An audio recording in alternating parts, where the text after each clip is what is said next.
Hey guys, James here and welcome back to my channel. If you're new here, this channel is all about sharing my lifelong love of cars with you guys. Today we are in the 2021 BMW 530i. This is the LCI version of the G30 series. In other words, it's the life cycle impulse or the refresh. Now we'll take a look at what's new in this car and then I'm gonna take this out on a spin and kind of let you guys know how it feels to drive. All right, so what's new here? Well, the headlights and the taillights are probably the most noticeable changes in this LCI version. The headlights are more angular, they're more modern than before, and they've got these sort of L-shaped designs instead of the old BMW rings. The pre-LCI headlights had this eyelid design that made the headlights look just a little bit tired, in my opinion.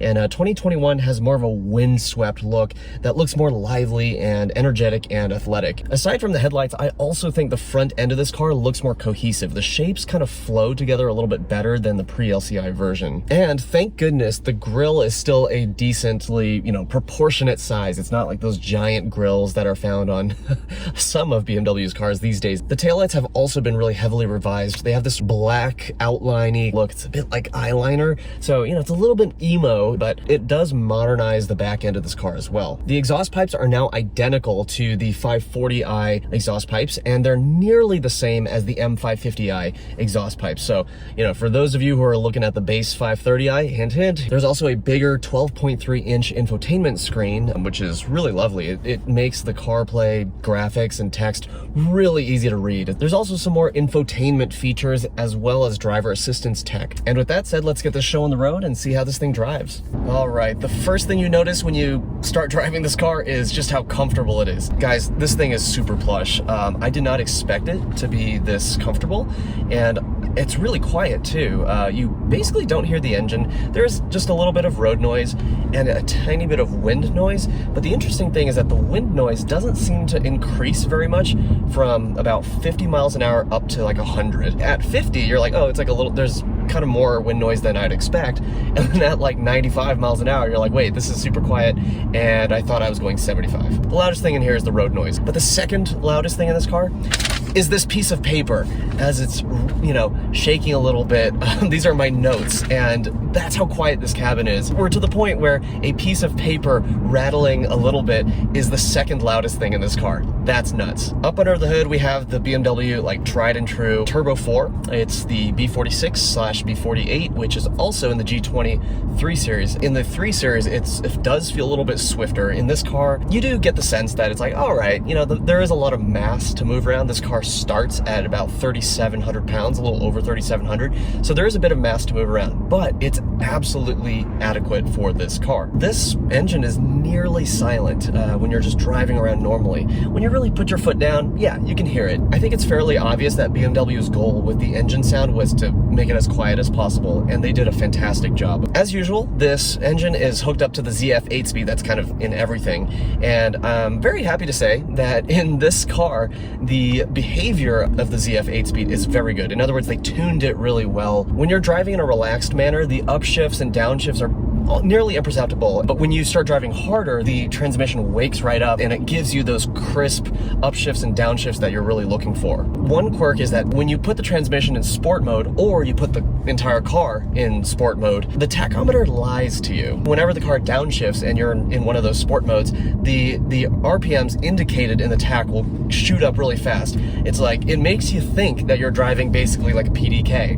But if you listen to the engine, you'll realize that it's like the tach goes from like 2 to 3K, and then the engine's like a split second later. Again, not a complaint. I just thought it was funny that it's all about the experience, right? And they want to make you feel like you're in a real sporty kind of sedan. One of the biggest complaints of the last generation 5 Series, I'm not talking about the G30 pre-LCI, I'm talking about the F10 generation, was that the F10 5 Series didn't drive very well. It was a little too kind of disconnected from the road. So the question is, has the G30 generation solved that problem?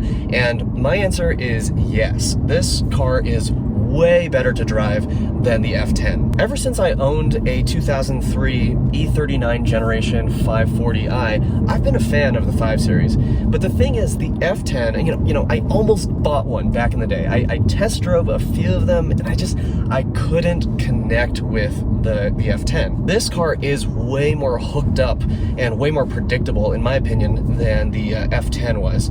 The characteristic of this car is that when you chuck it into a curve, it's a large sedan, right? And you do feel that front end kind of wash out a little bit. The steering gets a little bit light, and it has this moment where on corner entry, it doesn't give you that much confidence, okay? But mid-corner, it starts to settle down and hook up, and coming out of a corner, you really do get the sense that the tires are working together and that the car is carving this nice curve out of, or this nice path out of the curve. I'm really happy with that. That's all I can really expect from a base model non-M Sport 5 Series. I mean, this is an executive saloon kind of car, and it behaves very well. You can't, you know, grab it by the scruff of the neck and like drive it around super hard, but for, you know, brisk driving, it works extremely well, and it's very predictable. And let's talk about the brakes. Well, the brakes are really smooth, very easy to modulate. The feel is just fine. I have no complaints. The power of the brakes, plenty of power. So yeah, lots and lots of confidence in these brakes. And honestly, the best thing about this car is not the individual components like, oh, the steering or the handling or the throttle response or the brake response. It's the way everything comes together. From day one, the day you bring it back home, you can start driving this car in a very fluid and fluent manner. The different teams talked to each other, and they designed a very cohesive package that I think is just so pleasant to drive. So yeah, there is that sort of magic that's sort of back in the 5 Series. Wow, random boat just on the ground there. All right, let's take a break here from driving and talk about this interior. Everything feels really solid, and I'm a huge sucker for wood trim. The reason for that is I genuinely believe that natural materials tend not to go out of style. I mean, we've had wood trim in cars for goodness knows how long, and it doesn't get old. The interior is a lot more solid than the 3 Series, and so you kind of know where your extra coin went. Last night, I parked this car in my garage with the windows down, and this morning when I came down to the garage smelled like leather, and I was like, wow, this is fantastic, to the point where I thought that these seats were leather, and so I had to stick my head in the car and sniff the seats, and no, they're not leather. This is Sensitech. This is the fake leather stuff. I believe it's just the leather from the steering wheel that's like giving off this wonderful smell. I also really like the design in here and how well balanced everything looks, and let me explain what I mean by that. In the 3 Series, we have like areas of the interior that are very busy with lots of buttons and knobs and switches and things, and then right down here we have this giant shape that has almost nothing to look at, but is very bright. So there's sort of this mishmash of different shapes and textures and visual and levels of visual density. By contrast, in this car, everything feels like it's part of the same cabin, it's part of the same design. So I really like that aspect about this car. I think this interior is going to age really well. The one exception, of course, is the digital dash. I don't think that's going to age well, but that's not BMW's fault, right? There's nothing you can really do about that. I think every digital dash is not going to age well because technology is going to keep moving on, and in 10 or 15 years, this is going to look really outdated. And the only other complaint I have about this cabin is the fact that this cabin was very clearly designed for taller people. I'm between 5'6" and 5'7", and in order to get comfortable in a position where I can see the road and see the dashboard and have a comfortable, you know, grip on the steering wheel, I actually have to sit up kind of high, and my body feels like it's sort of tilted forward. That's the only way I can sort of get comfortable in this car. Now you, my dear viewer, might be thinking, well, geez, like James is just 5'6", 5'7", I'm a lot taller than that, you know, that's his problem for being so short. But here's the thing, right?